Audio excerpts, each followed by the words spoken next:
This is Ringwalk Media here in Dublin with the main man Eddie Hearn and a nice green tie, thank God. Coincidence. It wasn't even for Ireland. I just packed it and thought, well, that'll work well. We were a bit worried because you were out shopping in JD with Parsons. God knows what you'd have turned up in. I've just realised sometimes I love wearing, because I've worn suits my whole life. I love wearing tracksuits and t-shirts, right, and shorts. But I've also realised I'm 43. So I think just deep down, I feel like I'm in my 20s because I look at all this stuff and I think, oh, I like that. And then I put it on and even my kids will go to me, Dad, what are you wearing? And I go, I like it. But, you know, back to reality today in a suit. Very smart, very smart. So listen, Taylor and Cameron, an unbelievable fight. We've talked a lot about how amazing it's going to be. But where does the loser go? How does the loser deal with that? I think because it's going to be such a great fight, whoever wins, it opens up so many doors. You can't be afraid to lose. I mean, both these fighters are undefeated. Both these fighters are undisputed. You know, if Katie Taylor wins and it's a great fight, we'll probably do it again. If Chantel Cameron wins and it's a great fight, we'll probably do it again. But if Katie wins, she'll probably go back to lightweight and Chantel Cameron will fight for some of the belts back at 140. So I think the great thing is if you're involved in big fights, if you're involved in great fights, win, lose or draw, your career rolls on. Obviously, everyone wants to win, and if you do, you're in a greater position. But you know, both these girls know fear of losing. It was so nice to see Sky Nicholson here today. We spoke to her before. She was saying she's so inspired by this whole card, not just Katie's fight. You know, it gives her a lot of passion to go forward, and you really are developing some of those younger sort of boxers like Maisie Rose and obviously Gary Cully and people like that. It's fantastic. There's a lot of female fighters flying in. You know, Sky's training with the Irish team. She's here. Alicia Baumgardner flew in today. Ebony Bridges is flying in. And I've also been surprised at how many fighters are flying in. Some are with us, some aren't with us. Kell Brook's flying in. Liam Smith's flying in. John Ryder's flying in. Conor Benn's flying in. They're flying in to watch the fight.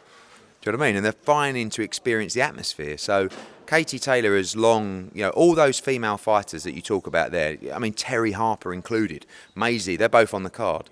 You know, Sky, Sandy Ryan. Sandy Ryan's coming as well.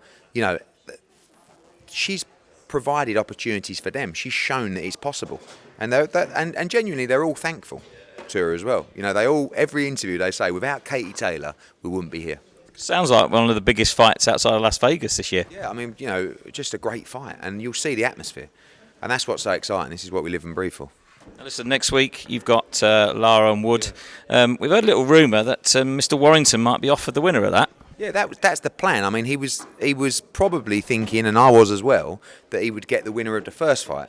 But Lee Wood exercised the rematch clause, and you know he had the right to do it. But certainly looking for the winner to fight Josh Warrington. Forbes list had Joshua as the highest paid athlete as a boxer. Canelo, no? And Canelo, but I'm talking heavyweight. So right. Fury obviously wasn't. Both, you mean both my clients? I do mean okay, that. So Fury wasn't in that list, but he's not. The reason Tyson Fury is not in that list is because he's not with Eddie Hearn and Matchroom. If Tyson Fury was with Eddie Hearn and Matchroom, he would be on the Forbes list. But unfortunately, there's only two fighters on the Forbes list: Anthony Joshua and Canelo Alvarez.